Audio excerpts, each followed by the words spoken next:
gypsy moon, I wandered near and far, looking for the mystery beneath the northern star, looking for the pot of gold at the rainbow's end, hoping that I find it soon beneath the gypsy moon. Hi, welcome to Be My Guest. Today we have a local resident from Milford. We have Heidi Kelsey, and Heidi was written up in Good Feelings magazine, which is the Milford Hospital's, Milford Regional Medical Center's, I would call it like a magazine. And she is a cancer survivor, and she's going to share with us her personal story. When I read her story, I was pretty impressed, amazed. And I know there are a lot of people out there who are maybe have just gotten the same diagnosis and are like, oh my God, I don't know what to do. Welcome. Thank you. Heidi, let's start from the beginning. How many years ago was it that you went in for a mammogram? Mm-hmm. And what happened? The latest. Well, when it started, how many? When you got it, we all go in, we sit there, we Right. wait, and they say, okay, you can go home now. Right. Did they know right off, like, no, you're staying here, we need another one? Well, yes, because they called me back actually after that one. They looked at it, and the radiologist looked at it and said there's some suspicious things. So Yeah. they called me back for another one. That same day? The next day. The next day? Yes. And during that week, it was the same time I had seen my endocrinologist, and there was a lump on my throat on my thyroid. Yeah. And so he did the biopsy that week. It looked suspicious. Did the biopsy that week. So within that week, both came back positive. So you had waited 5 years, I think you told me. Well, 5 years I hadn't been to a primary. I'd lost my primary through my insurance. I'd lost my switched insurances and lost my primary because he didn't accept it anymore. So I never obtained another one, and my mammogram I hadn't had for 2 years. Okay. So And it was just coincidence that you had the thyroid? well, I'd had a lump on there for quite some time, and it was just getting bigger. So I kind of needed this area. it was like right in this area. Oh, okay. Because my right side was already removed 10 years ago for the same kind of thing, but it wasn't cancerous. It was just interfering. It was on the back of my voice box and my thyroid, so they Yeah. removed the thyroid to get to the nodule and remove it, but it was cancer-free. Yeah. So you were told, okay, now you were told you've got that on top of breast, now you're told you have, did they tell you right off the bat this looks stage 4? No, it wasn't stage 4. They looked at it and said, there's calcifications, multiple. So they went in and took 3 different biopsies, and all of them came back positive. Calcification, now I was told, years ago, there's a spot. Mm-hmm. Of course I went, oh my God. I went back in and they said, I had saw the specialist and she said, don't worry about it. They tend to go away. Whatever it was, I guess I got lucky. Yes, because the calcifications actually were in the duct. They were still in the duct. So it was like stage 1. Mm-hmm. That's what it is. It's not, but it's still, it's cancer. So, and there was 3 different spots that they knew of. Yeah. Because I had such dense breast tissue, so they could see some other calcifications, but they said she recommended a single mastectomy. A single. Right off the bat. Right yeah. up. And you had Heidi was telling me about, you had the core biopsy, which hurts. Mm-hmm. I mean, no lying here. I had a friend who had to go through this. Yeah. And then you went into I call it the tank. It's a fishbowl. You had to have it done in the MRI. Yes. You can't move in that thing. No. I mean, the first set I had 3 of them on the right side. And then, there was multiple calcifications on the left side too, and they took 3 different ones and they couldn't see some of them, so then I went in for the MRI assisted mammogram, basically. Mammogram. Yeah. And then your specialist told you that it was time to have the breast removed. Mm-hmm. Did it include the lymph nodes too?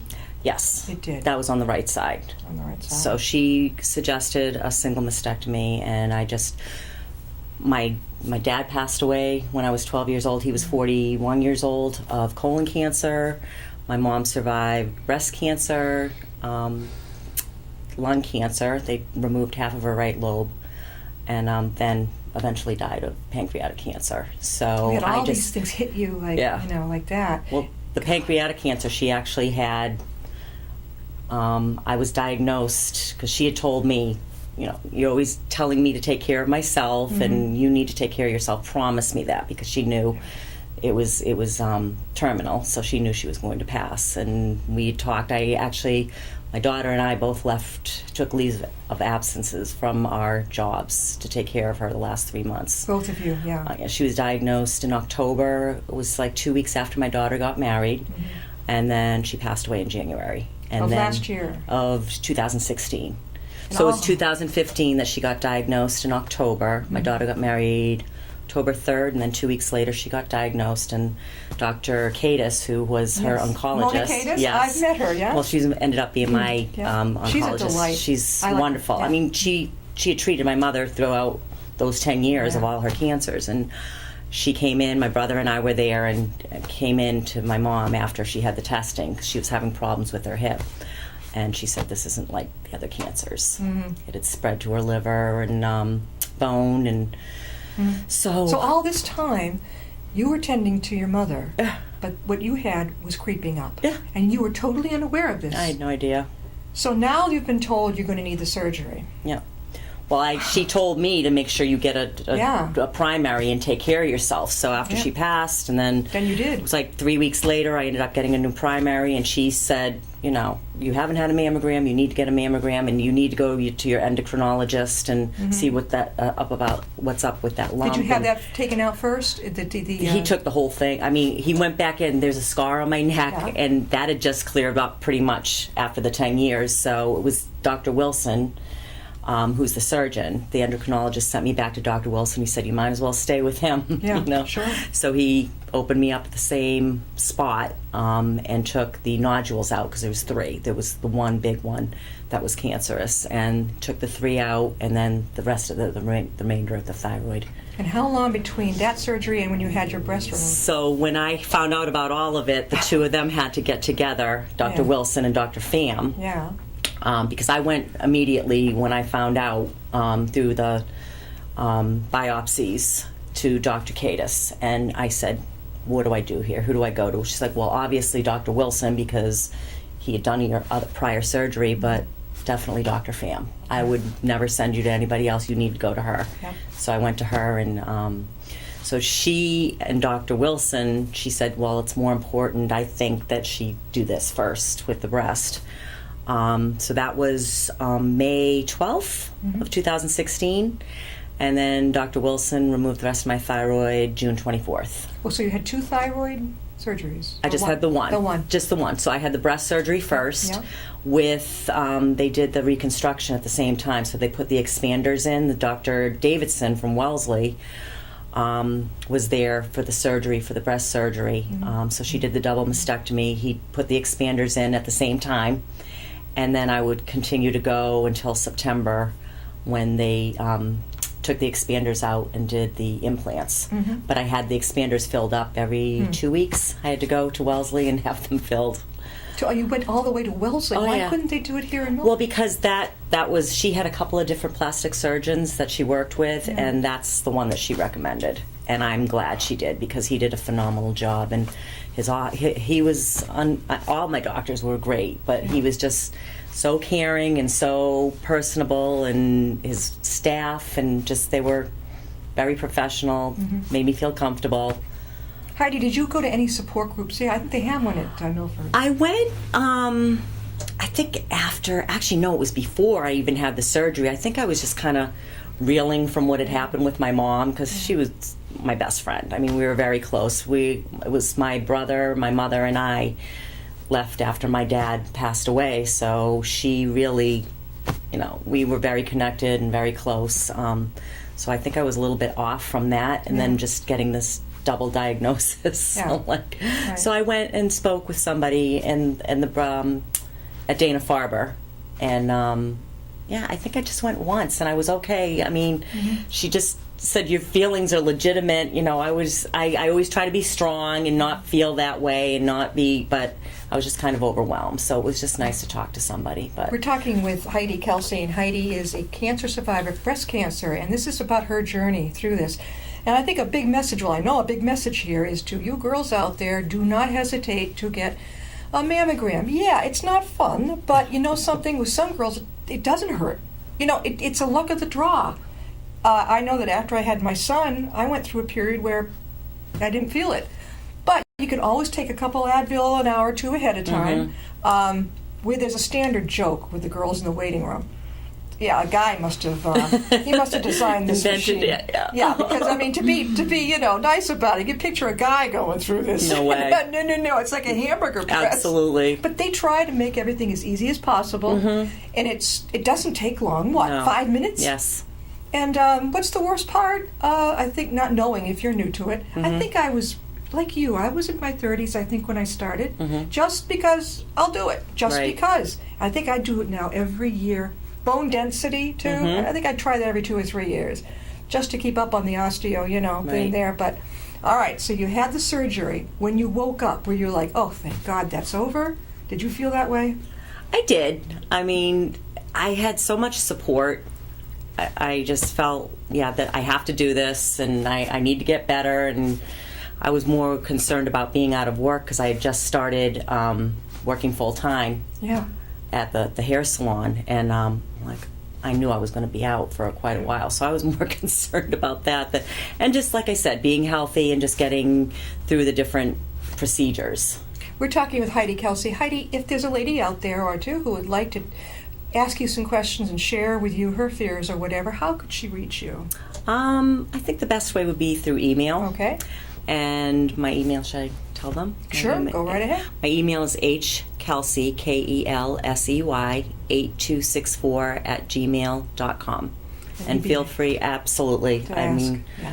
I've had a lot of people since the Good Feelings magazine actually Okay. approach me at the gym and Yeah. restaurants and just out in public at grocery stores, and I saw you, and you know, if I have a friend or a mother or somebody close to the family that's going through this, could they contact you? And I just give them my card. So Oh, yeah, definitely. absolutely, because I mean, it's just great support system, and it's not a death sentence anymore. not anymore. It's not, especially if you you go to the doctors, Yeah. like my mom told me to, and Yeah. I was lucky. Yeah. I mean, they caught it so early. Yeah, I it mean, was only so stage early. 1, right? Yep, it was in the ducts. But what makes me curious is, do they all start out as I never heard of this, as a calcium deposit, or can they be something else? I mean, the calcification, yes. I mean, it wasn't necessarily lumps. They were the masses of the calcifications that were You had the many? cancer Were cells. there like 3 or 4? Oh, there were, I had 3 or 4 or 5 in each side. All right, I remember them saying, yeah, well, let me see one tiny thing. The Yeah. next time I went, and she says, don't worry about it.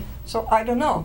Yeah. I haven't heard a word since every I time mean, I go. there's fatty tissue. There's all sorts of things that they can And the see, dense they breast just thing is so common. I Yes. mean, a lot of us, I've even seen it on when she gets me in the hamburger press and I'm looking Right. at the little TV screen. Yeah. I can see why they call it that. right.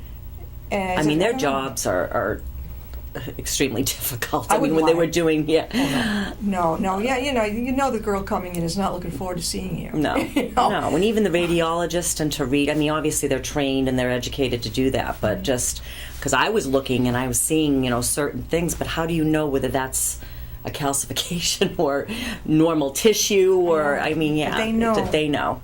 And I go to UMass and they send me a letter afterwards. It'll let me know. I mean, to me, I guess no news is good news. If you've been in there or Right. whatever, if they don't call you, they send you back to the waiting room anyway. And you're like, okay. And then you get to go. Well, that's happened to me before where they said, they saw something suspicious and I came back and I had another one and it was fine. It was okay. And that's what I thought this time. And I'm like, oh, yeah. And then he called me, and then the next day the other radiologist called me. I'm like, no, this is really not happening. Heidi, I had a friend who went through this, and her lymph nodes were involved. So I think, did they always take the lymph nodes? They usually take some.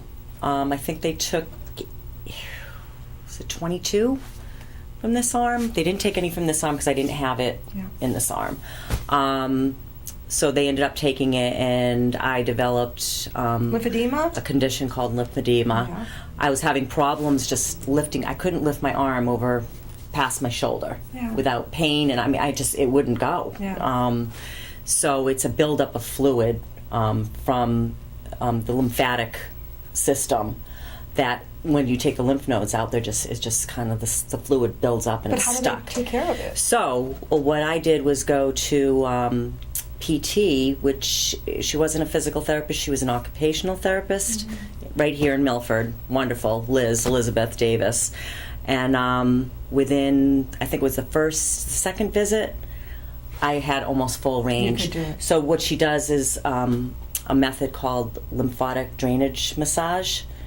So you kind of bring all the fluid down over and then bring it back up and back, and it has a new flow. Did it feel good too? I was upset because I'm a hairdresser and I have to use my arms, and just I'm physical anyway. I go to the gym, and like I thought this was it. Yeah. This is my life. Okay, I have to deal with this. And no, after the second visit, so I went for 6 weeks just to continue and just make sure it was all taken care of. And I will always have it, but it's just under control. I have to wear a compression sleeve every day for... Is that what I'm looking at? That's a compression I thought sleeve. that was part of your outfit. I know. I have some really cool ones. So that is adorable. when I went to Liz, she said that would be the best thing was to wear a compression sleeve. So she wrote me out a prescription to M&M Medical, which is in Mendon. And they had just, I've been there. hanging up. They had some of, like a brown one and a black one and a beige and white, whatever, your standard ones. And they were very thick and just not... That was part of so your outfit? then there was another... Liz had told me about this other company, Lymphedivas. Yeah. And they are fashion forward, and they have all different strengths. So they basically told me the strength that I needed, and my insurance covers it. So I have probably about 25, 30 of them now. Matching different outfits. I said, if I have to wear it, it might as well look It never pretty. occurred to me when I looked at her that there wasn't one on the other arm. You're not allowed to wear two, right? I don't need it for this one. No, but to balance it out, would you? I probably wouldn't. No, I don't really. I think you have to have it actually the condition for them to write out the prescription, because believe it or not, these are like $50 to $75. Spandex? Yeah, it's kind of spandex. You can feel the compression. Oh, yeah. There's women that have it severely. I have very mild, and then they have. It goes all the way down. There's like it's a separate hand piece, right. So it goes down into the hand, and they are just completely swollen. I mean, she got it down the same size. It was about 2 centimeters bigger than the other arm. Yeah. But you hung in there. If that's the worst, I was proactive because I'm like, I am not letting this no upset my lifestyle. How'd your kids take it, and your husband? Well, actually, it's my boyfriend, and we've been together for almost 6 years. He's been amazing. I mean, he's amazing he knew, that my mom was going to pass. He was there with me, helping take care of her and just being a great support system. And then when this happened, I mean, he just didn't even think twice about it. Like, I'm there for you, and this is it, Yep.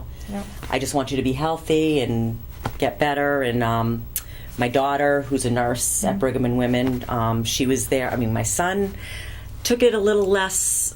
She's a nurse, so she's more realistic, and she knows about life. She was obviously nervous and upset, but she was more realistic. And my son, I think, just losing my mom. Yes, who it was a lot. my kids were really close to my mom. Yeah.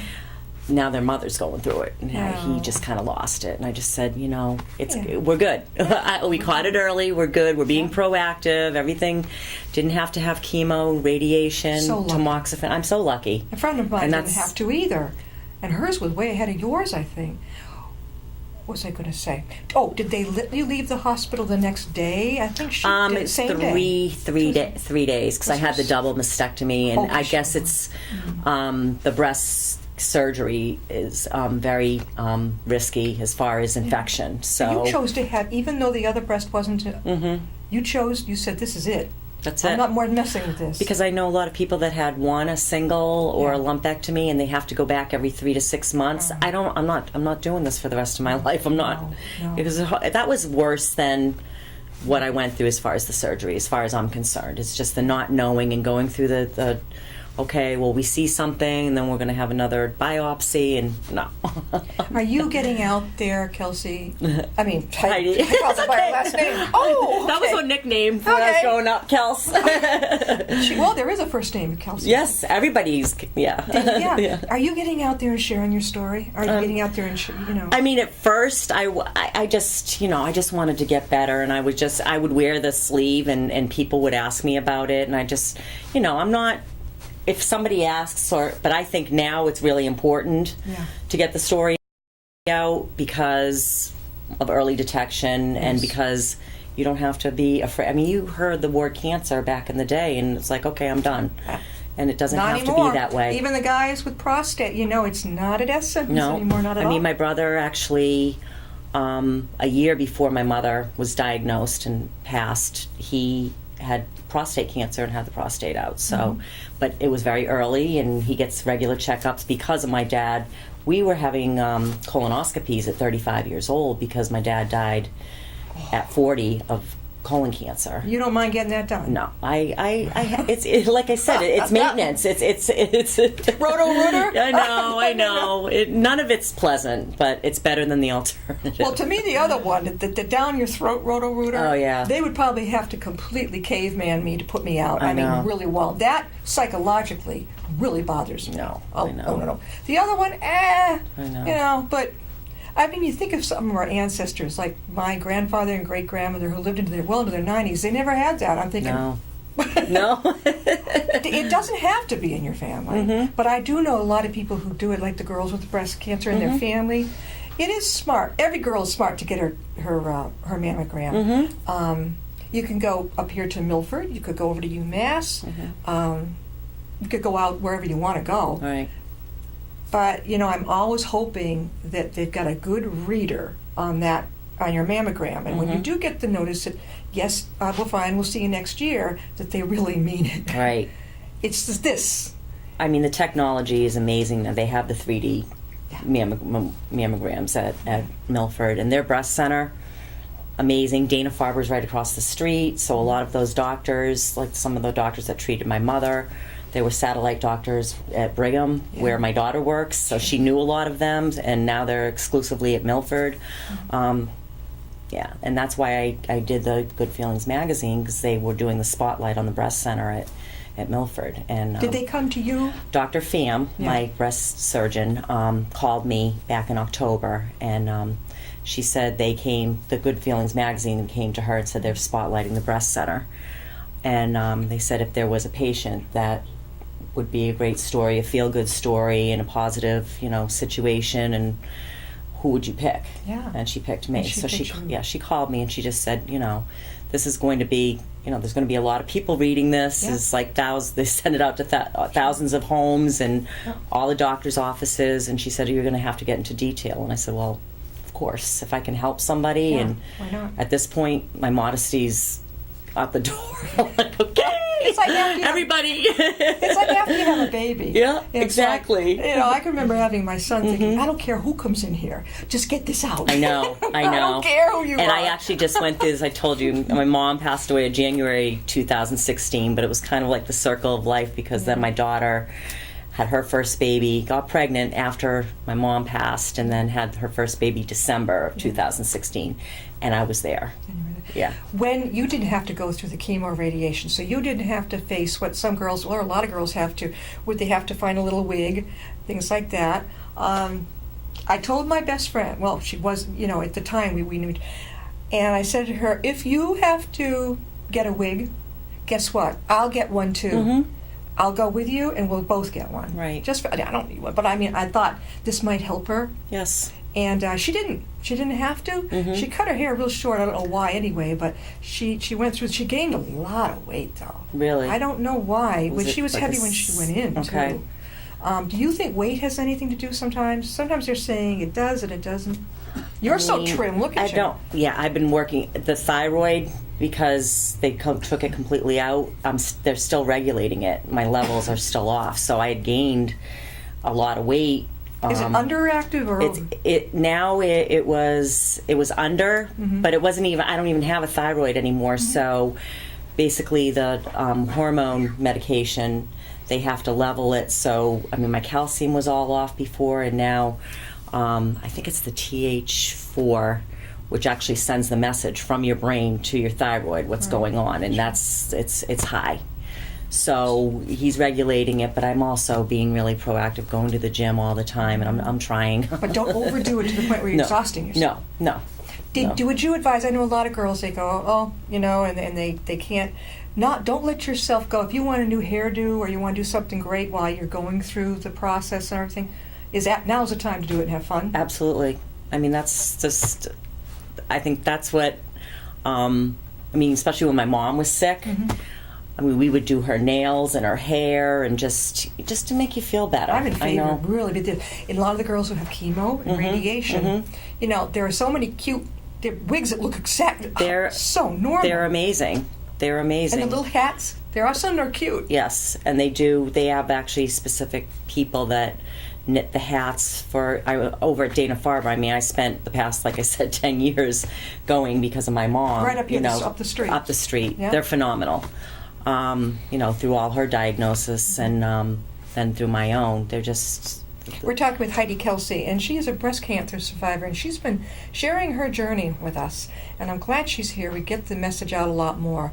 I know I started in my 30s, like I said, getting mammograms. It didn't scare me really. How do we get the word out more? Yes, do it, because it takes 5 minutes. The long part is, you just take your top off, you put a little Johnny on, okay? What big deal? You can go sit in the other room with the other girls. Yes. Or you can read a book, bring anything you want, put your headset on. Then you go in, and it's over like that. Yes. And then you go out and sit there for a while. I mean, for the techs, it's business as usual, just like a gynecologist. It's like, okay, next, let's just do this. Yeah. Because some people are very modest, and it's not fun. It's not. I had one of the radiology technicians who was at Dover Memorial. I think she says, well, that's a lovely bow you made. You know how we do it with our... She says, but I need you to undo it. Undo it, right. we don't our modesty. Right. But we're all sitting in there, and these Johnnies that are fit for somebody like this. Right. And they look funnies. Absolutely. When I actually also went into Dana-Farber, into Dr. Kadis that day when she found out about the two, she said the genetics testing person was there. And she said, usually you have to wait a couple of months, to sign up and to get into these trials and everything else. And she said, hold on. And I sat in her office, and she came back, and she's like, okay, do you have time today? Well, what is that? It's genetics. So they test the genes that they think, because I had so many cancers in my family. Yeah. The genetics testing, it tests certain genes. Your blood is taken. Yes, your blood is taken, and then they go through your whole history of your family, generations. Did it show it? Did it really show? It showed basically what my genes. They tested 32 genes.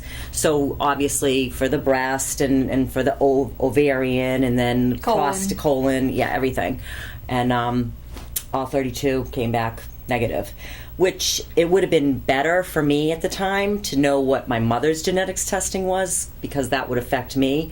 But as far as me, you didn't have anything. I didn't have anything, so that kind of shows with my kids that you don't have to actually have the gene to have the cancer. No. But it does, like my daughter and my son probably would have had to have been tested a lot earlier if I tested positive. So they're 58% more at risk to develop the cancer. So in other words, it could skip a generation or two. Oh, that's just lovely. Oh, okay.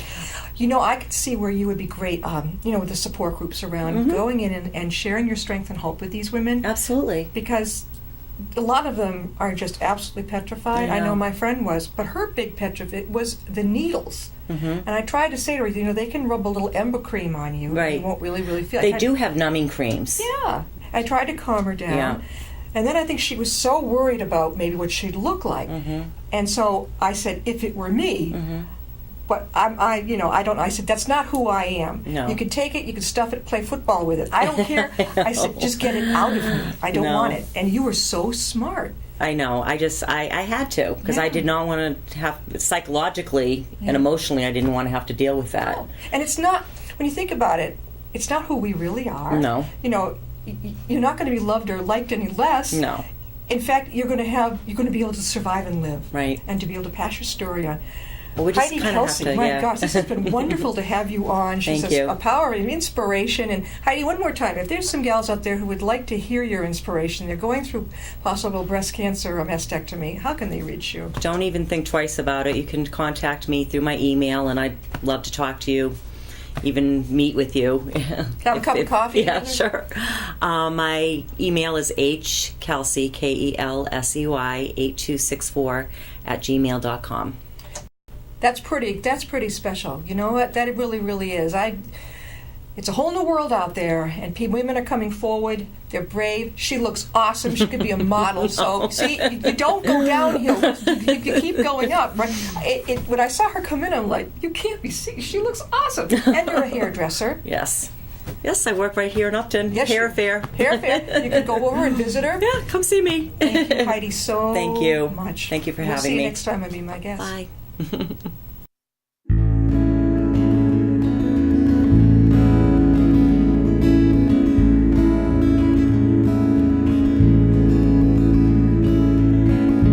Riding on a shooting star, heading out toward a dream. Tomorrow's even closer than it seems.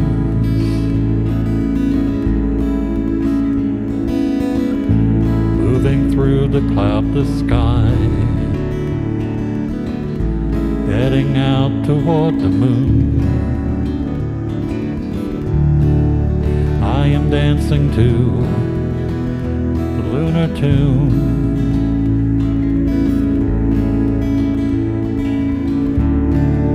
Life goes by so quickly, time just slips away. But tomorrow brings a brighter day.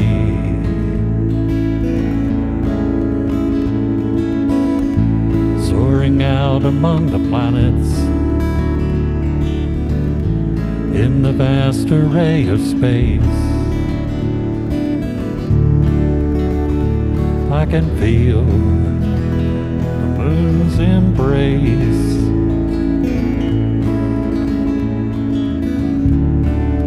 Life goes by so quickly, time just slips away. But tomorrow brings a brighter day.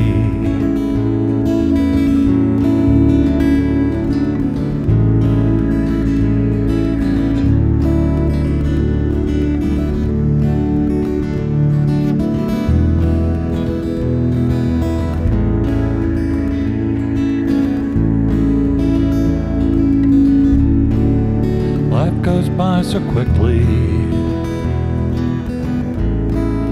time just slips away. But tomorrow brings a brighter day.